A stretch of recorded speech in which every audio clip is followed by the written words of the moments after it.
Hi, I'm Kim Katz with Buzz News in Chicago, and I am here with the very talented, very brilliant comedian Kumail Nanjiani. And he just did an amazing sold-out show here at the Lakeshore Theater in Chicago. Everyone was blown away, as was I, and you'll see in our interview how blown away I was. It was a very beautiful, moving piece.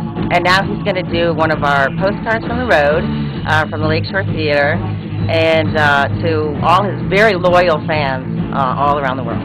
I'll try and recreate the magic. Okay. You don't have to. Okay. Because we can splice my intro with the all other right. one if you like that let's better. Do that. You let's tell do us, that. we'll call it take one and take two. Let's do that. Okay. We're at a very noisy bar right now. It's not really a postcard from the road. I'm maybe 15 blocks from my house right now. And you said brilliant and all my loyal fans. I don't know where you guys are, but send me an email. Come out to my shows. Yeah, do that. Thanks. That was an incredible show. Just mind-blowing, and I wish I had more time to prepare to talk to you. But the way you combined your humor with the political ideas was so beautiful, and it was so, big and powerful.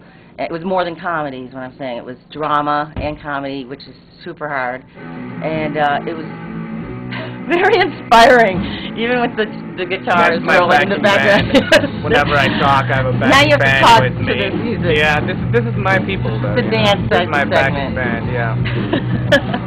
It was incredible. Thank you, thank you. Yeah, I had a good time tonight. How did it come together? How did you put it together? You have a director, I know. Yeah, Paul Provenza, who directed The Aristocrats, and he's been a stand-up comedian for a long time. Great guy. He directed it. The Lakeshore guys put me in touch with Paul, and we really liked the idea of the show. And then we worked on it together. He would fly in every week, and we would just work on the show. The thing that blew me away, sorry for me to concentrate, but when you showed the slideshow of the parade, and how you juxtaposed it with our parade, and I've had many wonderful gay pride parades here in Lakeview. It was really moving because I'm picturing. It really makes you picture the fun, drunken, shirtless. We love you. Everybody loves everybody. Topless, whatever. The peacefulness of that, the beautifulness of that. That people aren't attacking anyone, especially on a gay pride day, with the complete madness of children harming themselves with their parents' permission in great numbers in a public place. It's not just a private, strange, weird thing that's happening. Everyone's gathering to, for a festival to do that. And that was just mind-blowing juxtaposition. I mean, does that blow children's minds? I mean, do you think children are made insane by something like that? No, I don't think so. I mean, I was around it. I didn't, it's just part of the structure of the way the society is set up. So, one of the weird things for me was I had these pictures I would show them to people, and they would have these horrific reactions. And I didn't have those reactions because I grew up with it. To me, it was just what we did twice a year, every year, But when I would show them to people, people would, shrink back, and I realized, wow, these pictures are really powerful. People do have a very visceral reaction to them. So you weren't horrified as a kid? You weren't like, what the? Well, no, I wasn't shocked. I mean, it was definitely very unpleasant. It was an unpleasant experience. But I wasn't like, this is insanity, this must stop, or anything like that. I mean, just because I grew up with it, that's just part of what we did, so I didn't really question it. Do you think it's, the thing you said about the little thing that you found in the Quran that made no sense? If this statement is true for the Quran, it cannot be true for me. Do you know what I mean? When you said a man can beat his wife gently, is that the word it is? Yeah. Did you, as a child, do you think that your non-blown awayness by this event was because of the little things that had been stacked in your mind? It's okay to beat women. They're not fully human. You can buy and sell them, and you'll be bought and sold to a bride you've never met. Did all these things build up to like a numbness, do you think? No, I think it's very hard for someone from here to understand really what all that means. I mean, when you're here, you see the parade and you have a reaction to it. You hear about beating women lightly, or you hear about, you said bought and sold. I don't think you can really grasp from here what it really is like. You think it's better or worse? I don't think it's either. I just don't think someone growing up here can fully comprehend what it's like to grow up in a society like that. It wasn't like we were going around beating women all the time or anything. Right. You know, it's not like that at all. It's not like that at all. I mean, obviously there are a lot of things that I disagree with that are wrong with it, and which is part of why I sort of moved away from it and rejected it. But I think for people here to sort of put a kind of moral judgment on it, argue against it. They were interpreting the violence incorrectly? They were not interpreting the violence incorrectly. I mean, I feel like I'm from there, and I feel like, you know, I understand where it's from, and I can talk about it in a real way. I don't think someone who grew up here can really talk about the violence in a way that that is really truthful to the situation over there, which I am against, and you know, it's not a situation that I obviously agree with and moved away from it. I talk against it right now.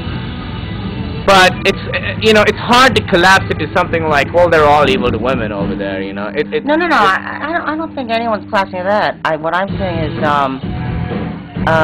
it's something that, you know, we have violence against women here too. Sure, There's rape happening every 7 seconds, okay? And women are being treated very badly and on the workplace, and they're being brutalized, they're prostituted in this country quite a bit.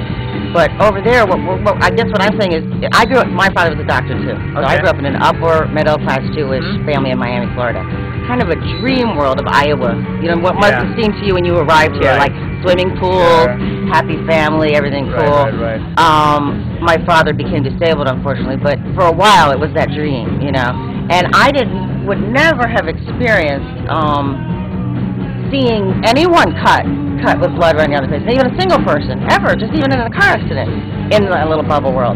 But for you to have grown up where that was actually like a pastime or holiday, that's something that, you're right, I can't really say what's that like, because I can't even comprehend it. You know what I mean? I'm in a different bubble world, you know what I mean? And that's how it is, you know, part of the show is me trying to communicate what that was like, but at the same time, it's so difficult to do that. You walk a very fine line. You're doing very well. Very well. It's a whole, I mean, you're trying to condense a life and a culture and a whole civilization into an hour and 15 minutes or whatever. It's very difficult. Ultimately, brilliant. That's what I'm trying to do a little bit, but let me say something. Don't get the wrong idea. You're doing a great job. This was a beautiful piece. A feminist like myself would say, yay, yay, yay, yay. And yet, you didn't betray your own custom. You didn't betray your own heritage. You were able to pull up out of each thing. You have tragedies too. You're just saying we have tragedies too, and we have things that happen too that are not right. You know, but you pulled up out of it. It was very dignified. Yeah, I wanted to treat it with respect. You know, I mean, a lot of the people I love are still very religious Muslims, and I am not. I don't know if you paid attention to the show. Not at all, but. That was the hardest part, was be able to talk about it in a way that was respectful, but still highlight the problems that I see with it. Yes, very well done. Thank you. Very well done. And I was just going to say, too, that maybe, what kind of doctor was your dad? Well, now he's a psychiatrist. But back then he was just a general practitioner, a family doctor. My dad was a GP, too. Oh, and he had a specialty in hair transplant. Wow. Really essential. Well done. Everybody needs hair transplant. Maybe. Just deal with it, you know. But I was going to say, he spared you that ordeal. Yes, he did. He spared you. No, my parents are wonderful, wonderful people. And that's what I try and tell people, you know, when you see things about, you know, the way women are treated over there, whatever, that's a simplified version of it. That culture did produce wonderful people like my parents, who are still in that culture and from that culture. So part of what I wanted to show was that it is a complicated situation. It's not black and white. You really did. You really did. Thank you. And you really conveyed your gratefulness to your parents, and you were able to look at them kind of like Margaret Cho does. She laughs at her parents. She loves them. She sees their inconsistencies, but she also sees their great courage, their bravery, the sacrifices. You know what I mean? The kind of brilliance of the way they survived their generation. You know. And I just wanted to say about that. Where was I going with that? Something about, that your father spared you that ordeal. Almost, you know, like in the Bible when there's something in the Old Testament where they say his legs will not be broken. It's almost like God said, you know, I'm going to do a whole lot, but you know what? They're not going to take a hammer and break your leg. Right. That will not happen. And it didn't happen. They wanted to, but it didn't. Right. You know? It's kind of something else. But your parents spared you something that would have transformed you forever into something else. Right. Maybe an even greater comment. Who knows? But it might have been a tragedy for you. And their intelligence, maybe partly because your dad was a doctor, and they have a very highly developed sense of life and death and the physical and the value of it. Sure. And, you know, if you cut something, I got to do a lot of work to fix that up. Right. You cut that off, that ain't going back on. Right. So your dad had a kind of a brilliance above whatever was superstition or whatever. It wasn't that he was rebelling against God. He was saying, my God is smarter than you. He's a doctor. He's not going to do this to his own children. You know what I mean? I think that's that doctors have a grip on science that is holy. You know what I'm saying? They're wise. You know, they care about the body. Right. Thank you. All right. Good Thank you. So nice to meet you.